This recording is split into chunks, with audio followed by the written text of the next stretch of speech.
La orden que salió de Enstone fue tajante, casi un grito de desesperación encapsulado en un correo electrónico interno al que tuve acceso. Se cancela todo. Foco absoluto en Miami. Yo estaba ahí, en el paddock de Melbourne, cuando el rumor empezó a correr como pólvora. No hablaban de una mejora, sino de una refundación a mitad de temporada. El Alpine A526, la gran promesa azul, era un coche que sangraba tiempo en dos áreas críticas: un motor Renault anémico en potencia y una aerodinámica que se negaba a pegar el coche al asfalto. La apuesta era total: abandonar el desarrollo gradual y jugárselo todo a un paquete de mejoras radical. Una jugada que olía a pánico, pero que escondía un plan secreto. Mientras los directivos sonreían para las cámaras hablando de progreso y aprendizaje, la frustración de Franco Colapinto era un volcán a punto de estallar. Lo vi en su mirada después de Bahrein y lo escuché en su radio en Jeddah. Sus defensas eran clases magistrales de pilotaje, pero terminaban siempre igual, con un rival pasándolo en la recta como si estuviera detenido. La telemetría, esa que los equipos guardan bajo 7 llaves, era demoledora.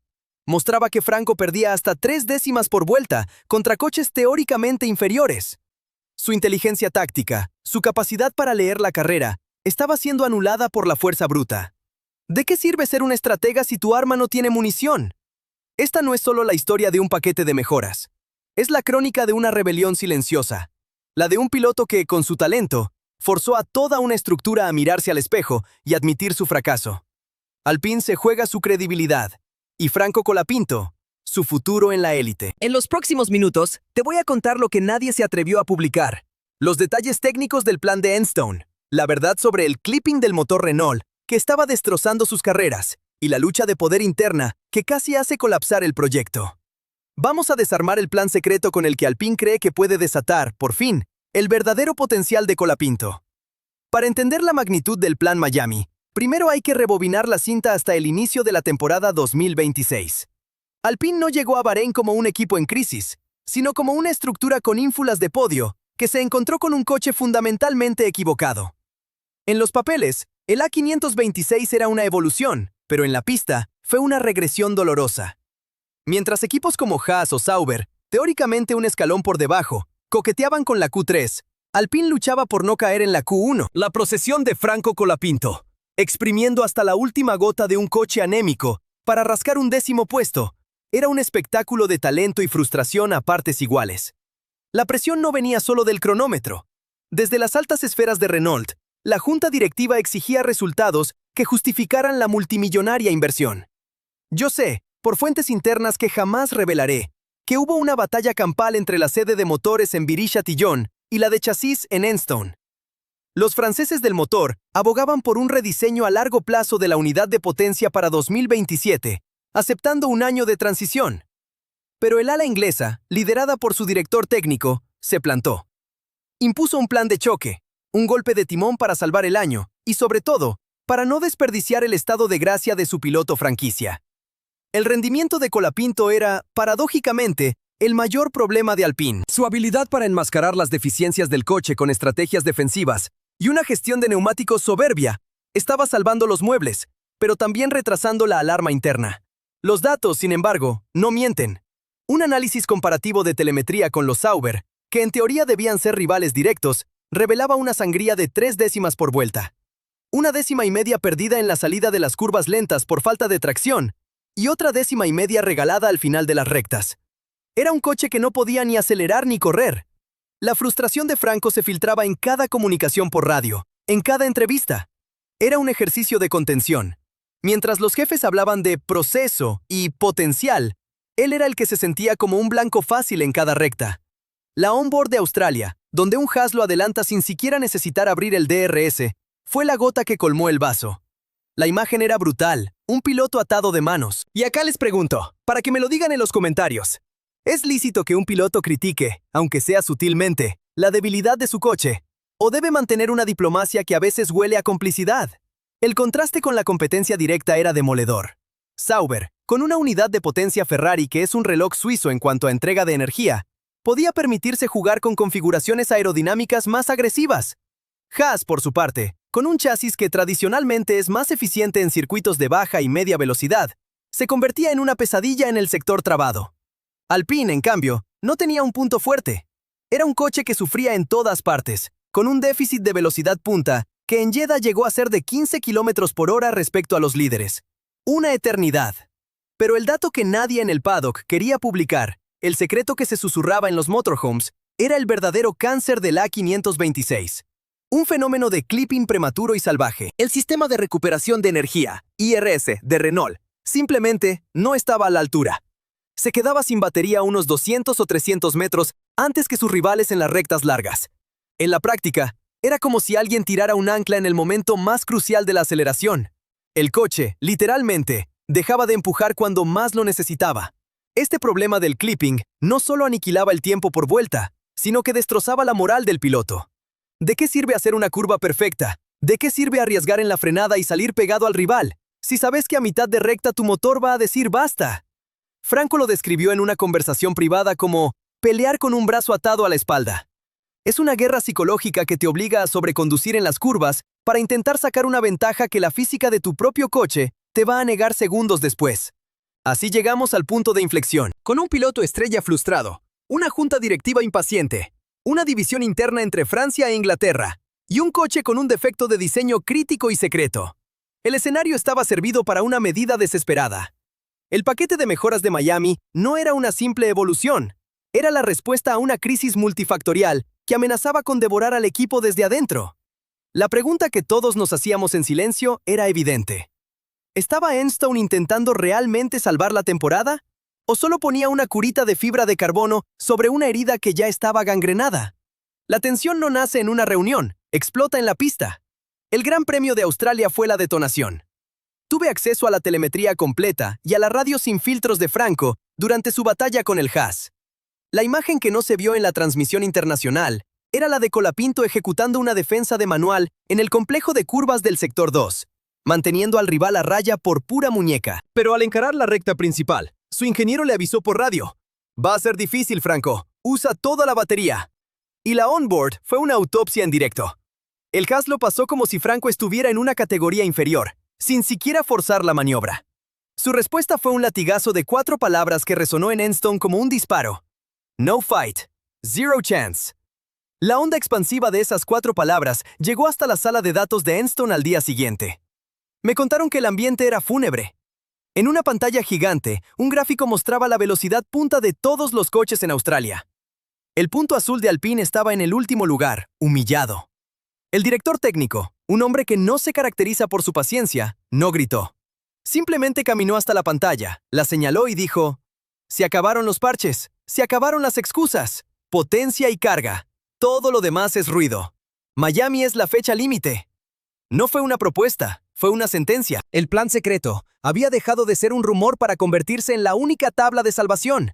La decisión, sin embargo, reabrió viejas heridas entre Enstone y Viry-Châtillon. La facción de motores, en Francia, insistía en que el problema del clipping no tenía una solución mágica a corto plazo. Argumentaban que forzar el mapa motor y el MGUK era un riesgo de fiabilidad inaceptable que podría costarles abandonos. Pero el equipo de chasis en Inglaterra, con el respaldo de la cúpula directiva, impuso su visión.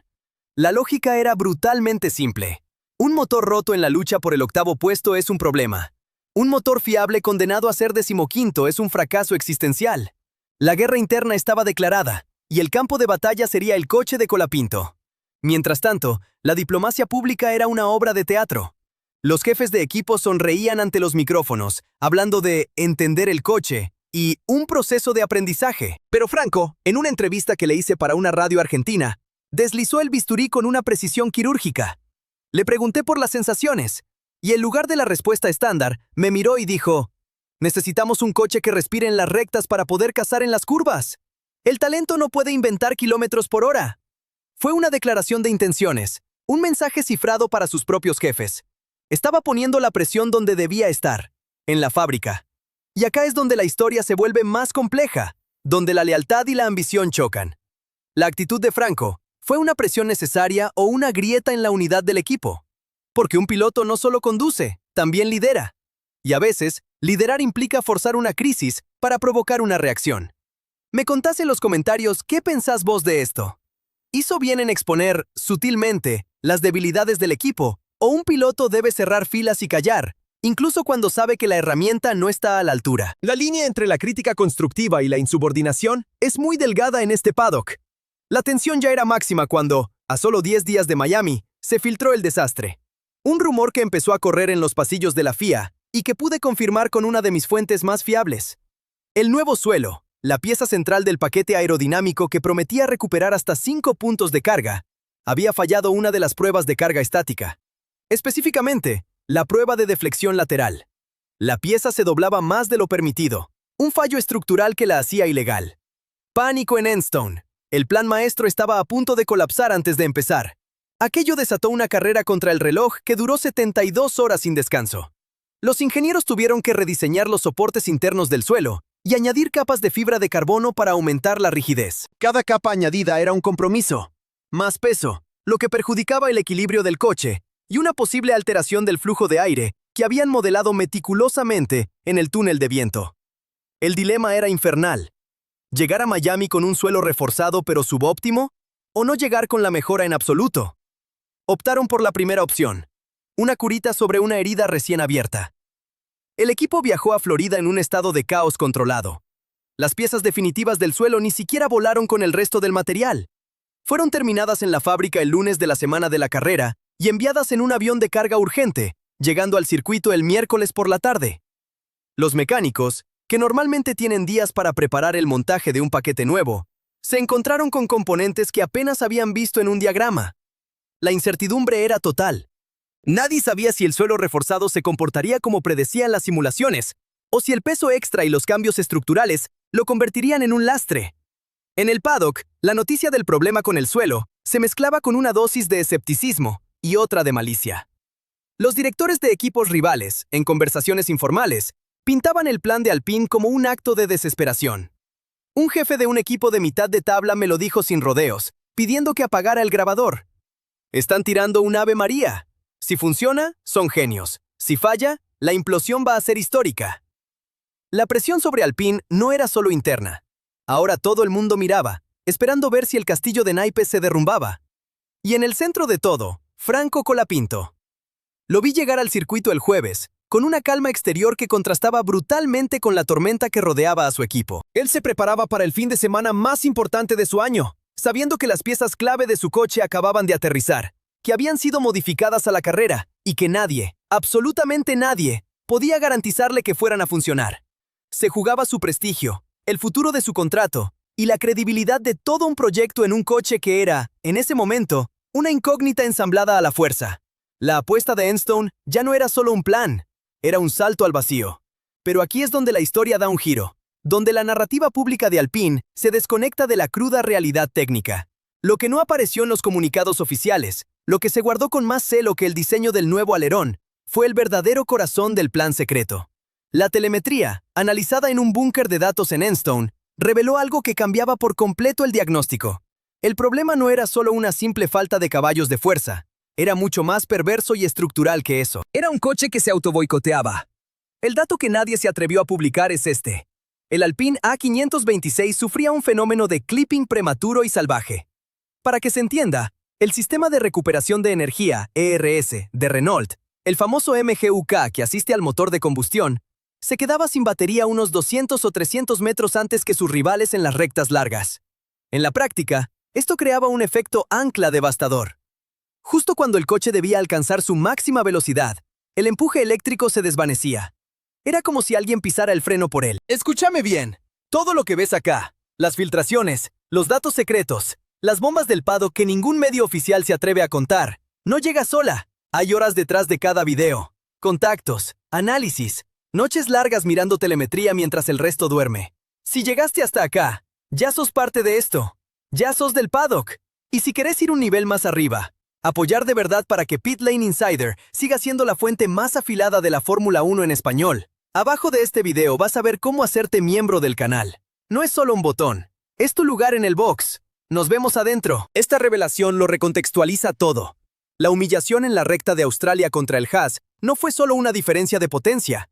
Fue la imagen de un coche cuyo sistema eléctrico había dicho «basta» mucho antes de la zona de frenada. El no fight, zero chance de Colapinto no fue un lamento, fue un informe técnico preciso y desolador. Él sentía perfectamente cómo el coche dejaba de acelerar, cómo se convertía en un blanco fácil, sin importar cuán perfecta hubiera sido su salida de la curva anterior. Por eso el paquete de mejoras de Miami era mucho más que un suelo y unos alerones nuevos. Esa era la cortina de humo para la verdadera operación a corazón abierto. Según mis fuentes, la mejora crucial no era visible. Un rediseño del propio MGUK para hacerlo más eficiente y, sobre todo, un software de gestión de batería completamente nuevo y mucho más agresivo. El objetivo no era tanto aumentar el pico de potencia máxima, sino sostener la entrega de esa potencia durante toda la recta, hasta el último metro. La apuesta de Enstone era, en realidad, un desafío directo a la filosofía conservadora de Virish Atillon. Este nuevo software de gestión de energía, según me confiaron, opera en los límites de la fiabilidad. Exprime cada célula de la batería, arriesgando sobrecalentamiento y un desgaste acelerado a cambio de esos 300 metros extra de empuje eléctrico. Alpine no buscaba solo velocidad. Buscaba cambiar la personalidad de su coche. Dejar de ser un corredor de media distancia para convertirse en un sprinter. Este plan secreto explica también la tensión con el suelo. Al tener una entrega de potencia más sostenida al final de la recta, la estabilidad aerodinámica a alta velocidad se volvía aún más crítica.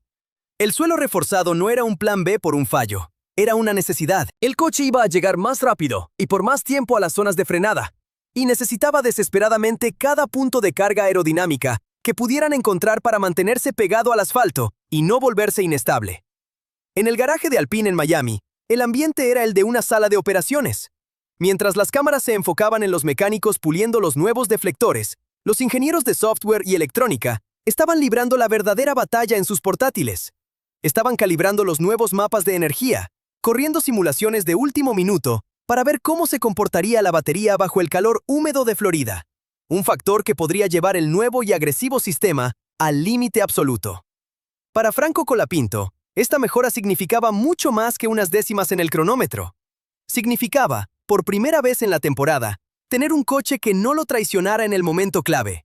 Un arma que le permitiera pensar en atacar, en lugar de solo defenderse. La posibilidad de que su inteligencia táctica para preparar un adelantamiento no se viera anulada por un defecto de diseño de su propia máquina.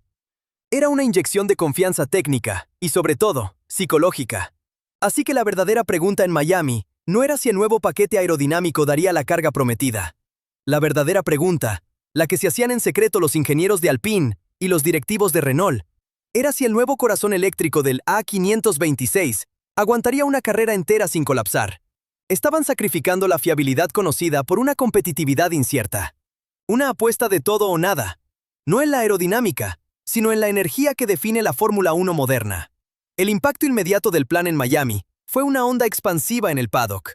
Los datos de telemetría de las primeras prácticas libres, a los que tuve acceso, eran la crónica de una resurrección. La línea de entrega de potencia del Alpine ya no moría prematuramente. Se estiraba, furiosa, hasta el final de la recta, igualando a sus rivales directos. La velocidad punta, ese humillante último lugar en la tabla, ahora estaba en la mitad del pelotón. Pero la procesión iba por dentro. En el garaje, los rostros de los ingenieros eran un poema a la tensión. Cada vuelta de Franco era un éxito, pero también un coqueteo con el desastre, con las temperaturas de la batería y del MGUK flirteando con el rojo. Habían creado un coche rápido, sí, pero también una bomba de tiempo. Este no es solo el triunfo de un paquete de mejoras, es la validación de un liderazgo. Franco Colapinto dejó de ser un simple empleado para convertirse en el catalizador que obligó a una multinacional a mirarse al espejo. Su frustración contenida, su precisión técnica en cada devolución, actuó como el detonante de una revolución interna. Demostró que el talento, cuando es innegable, no solo conduce, sino que dirige. Para Alpine, este es un punto de no retorno. O construyen un proyecto sólido y fiable alrededor de su piloto franquicia, o pasarán a la historia como el equipo que tuvo el diamante en sus manos, y por su propia burocracia y divisiones internas, lo dejó caer. Miami es, por tanto, el veredicto sobre la capacidad de Alpine para estar a la altura de su propio piloto. Y aquí la historia trasciende la F1, para convertirse en un símbolo para toda Latinoamérica. El plan de Alpine, forzado por la situación, es el reconocimiento más explícito en años del poder de un piloto de la región para alterar el curso de un equipo de fábrica. El éxito de esta jugada no se mide solo en puntos, sino en peso político dentro del paddock. Consolida a Colapinto no como una promesa, sino como un activo con la capacidad de liderar un desarrollo técnico. Su lucha es un reflejo de la batalla de todo un continente por el reconocimiento. La pregunta que flota en el aire es inevitable. Con la presión de millones sobre sus hombros, ¿son estas mejoras la redención que Alpine le debe a Franco? ¿O una última y desesperada apuesta antes del colapso? De cara a la temporada europea, el paradigma ha cambiado. La pregunta ya no es si el Alpine puede ser rápido, sino si puede terminar una carrera. Cada gran premio será una batalla estratégica contra sus propios límites de fiabilidad. La tregua entre Enstone y Viri pende de un hilo. Un abandono por un fallo del nuevo sistema de energía podría desatar una guerra civil de consecuencias impredecibles. El futuro de Colapinto ya no depende de su talento, que está fuera de toda duda, sino de la capacidad de su equipo para sostener esta frágil y recién descubierta competitividad. Contame en los comentarios qué crees que sigue. ¿Podrá esta alianza precaria soportar la presión del campeonato? ¿O estamos ante el prólogo de una ruptura aún más espectacular?